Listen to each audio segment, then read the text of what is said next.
Bonjour à tous, bonjour à toutes. Suite à la capsule vidéo qui portait sur les pestilences et les vérole à l'époque moderne, je voudrais m'attarder aujourd'hui sur le mal de Naples. J'ai évoqué certains aspects dans la précédente capsule, mais je voudrais voir ici, avec vous, le contexte historique. Donc, on parle ici de la première campagne d'Italie, celle de Charles VIII. On compte trois grandes guerres d'Italie avec Charles VIII, Louis XII et François Ier plus tard, donc de façon successive. Si on reprend la première campagne d'Italie, pourquoi à ce moment-là et quelles sont les revendications du roi de France?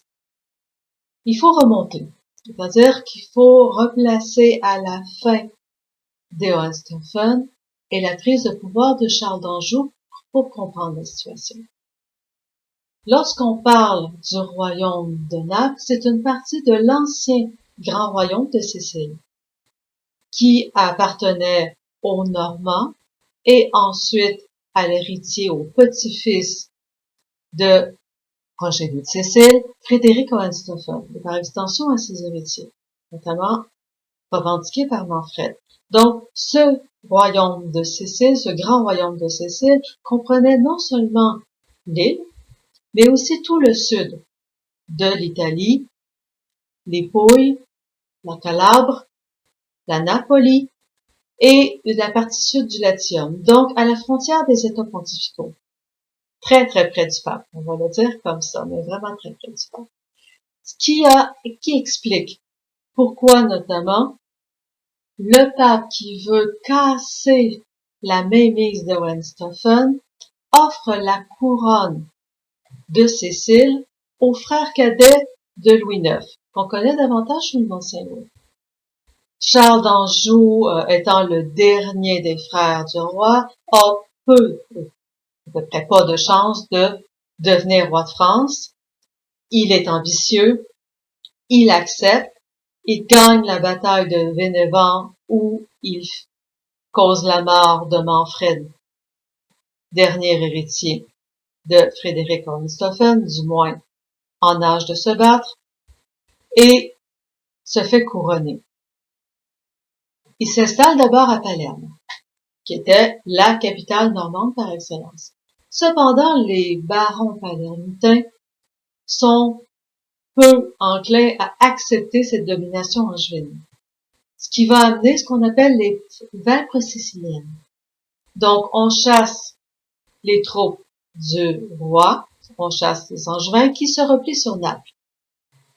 Et on place sur le trône de la Sicile, pas péninsulaire mais insulaire, le roi d'Aragon, qui est l'époux d'une des filles de Manfred, donc qui a marié Hohenstaufen.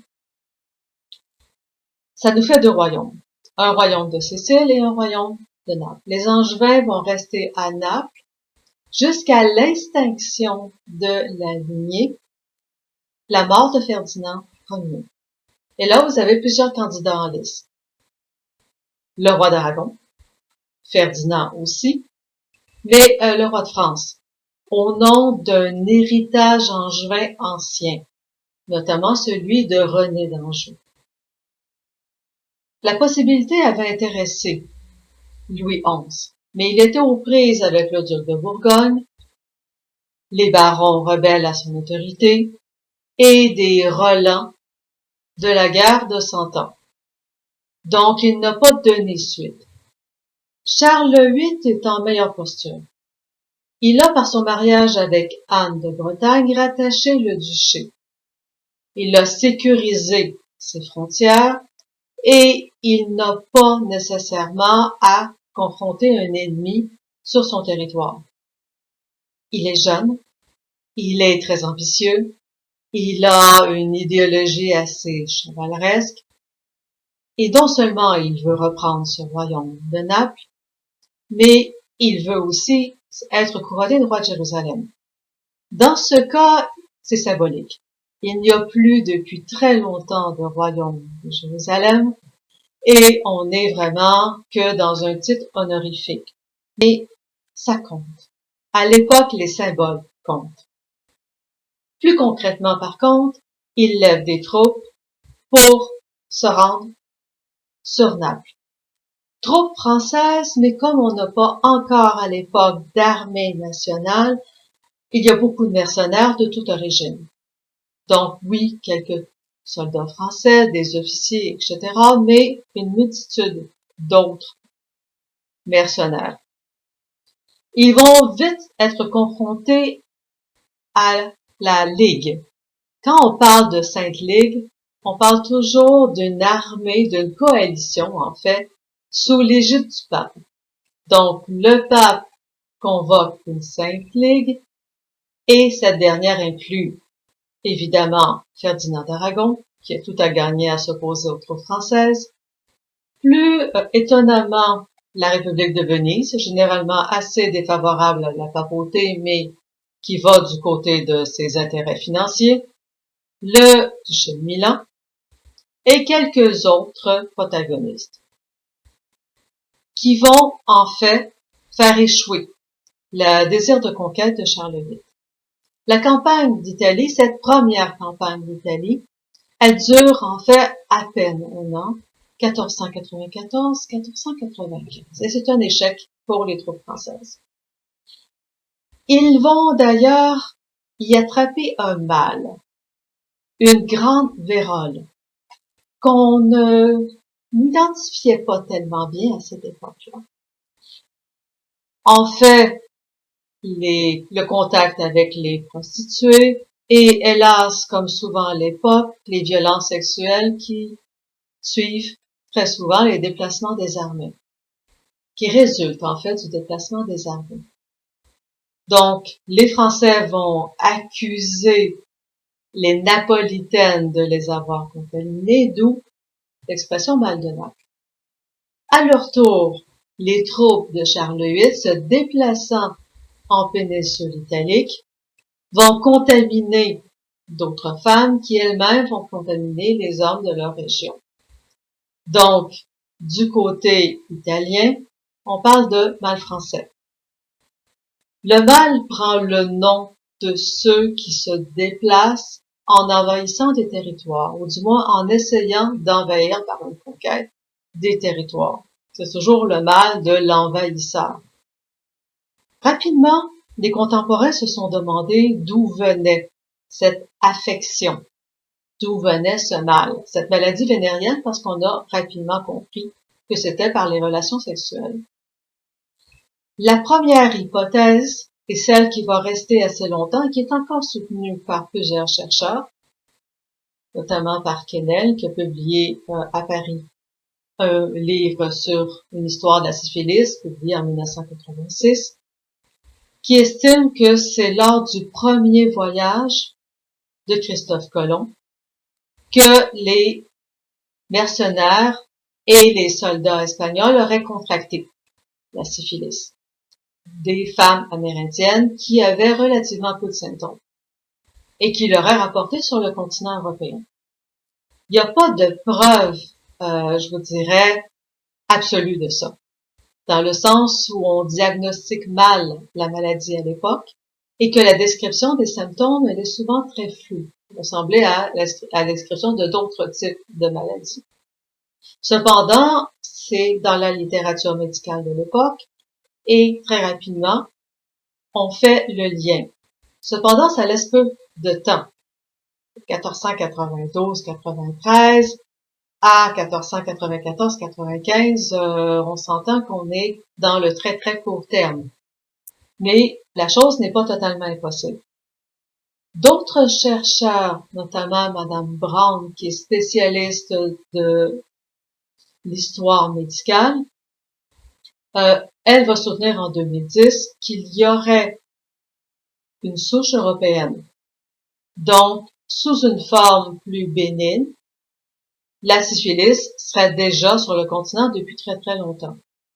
Les deux hypothèses, cependant, ne se contredisent pas totalement parce que elles peuvent cohabiter.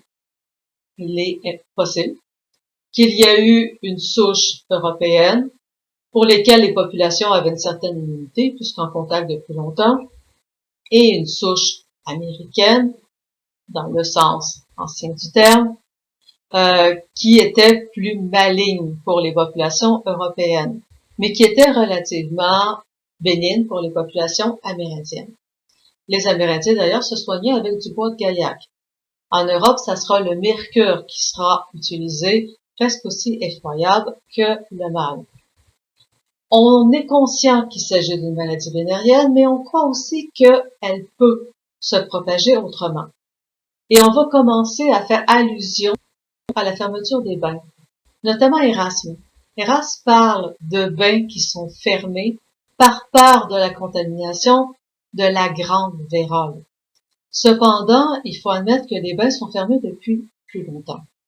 Il en reste ça et là qui sont toujours ouverts, mais de façon globale, la période de fermeture des bains publics mixtes a lieu suite aux grandes épidémies de peste noire. Parce qu'on croyait, comme on croyait d'ailleurs plus tard pour le mal de Naples, que ça se transmettait par l'eau, que l'eau était un vecteur de contamination. Donc, une personne qui aurait émergé dans l'eau aurait contaminé les autres.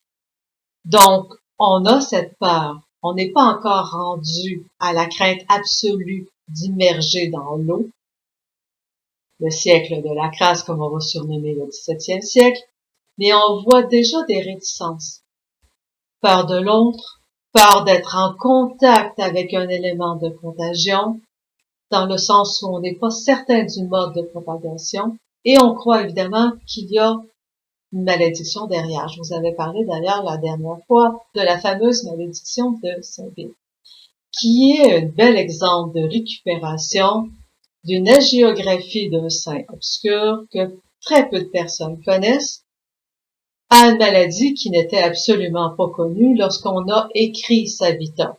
Donc, on a récupéré cette malédiction qui était beaucoup plus large, qui concernait absolument pas la syphilis, pour l'expliquer d'un point de vue moral. Et on fait indirectement le lien entre les campagnes militaires, les invasions, la violence qui accompagne les soldats et la propagation d'une maladie immorale, puisque liée au rapport sexuel.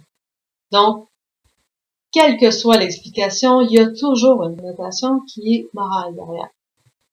Et on retrouve ça encore dans les textes 7 voire 18e siècle.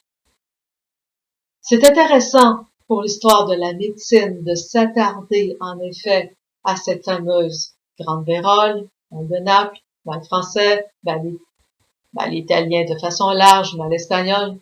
En fait, ça suit en effet les conquêtes. Mais c'est intéressant aussi au niveau de l'histoire des mentalités, parce que ça nous permet de comprendre les perceptions, comment on voyait l'autre, comment on donnait une explication à ce qui faisait peur, et à raison, parce que oui, c'est un mal. Et on va chercher rapidement quel grand personnage a pu en être affecté. On va attribuer des décès à la syphilis. On parle de Charles Quint, ce qui est assez peu probable, puisqu'on sait qu'il a été fidèle en mariage. Il a certes eu des maîtresses, mais avant Isabelle de Portugal et une fois veuf. Donc pas lorsqu'il était marié. On a parlé de François Ier.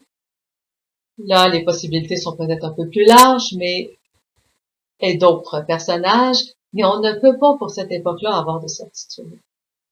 Il faudrait avoir des analyses très précises, et encore là, rien ne prouve que des analyses d'ossements, même pointues, pourraient nous donner une certitude à ce niveau-là. Ça dépasse d'ailleurs totalement mes connaissances. Donc j'en reste davantage ici sur la question de la perception, de l'histoire sociale, de l'histoire des mentalités, et je vous laisse sur cela, en espérant que ça vous a donné envie d'aller consulter. Au plaisir peut-être de vous revoir pour une autre capsule sur un sujet différent. Merci de votre attention. Au revoir.